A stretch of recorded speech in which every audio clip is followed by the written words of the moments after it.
આજ સવારથી વરસાદ પડી રહ્યો છે। આ રોયલ સન સિટીની આજુબાજુની બધી સોસાયટીઓમાં ગૂંઠણ પાણી ભરાઈ રહ્યું છે।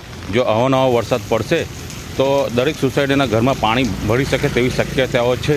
આજ સવારથી આ તાલુકામાં ધોધમાર વરસાદ ચાલી રહ્યો છે। આ સિઝનનો ધોધમાર વરસાદ ચાલી રહ્યો છે, તેમાં વરસાદથી ઘૂંટણ સુધી પાણી અને આવડ જવાવાળા રસ્તામાં તકલીફ પડી રહી છે અને સોસાયટીઓને જો અંથી વધારે વરસાદ પડશે તો ઘર લગીને પાણી પહોંચી શકે એવી સમસ્યાઓ થઈ રહી છે।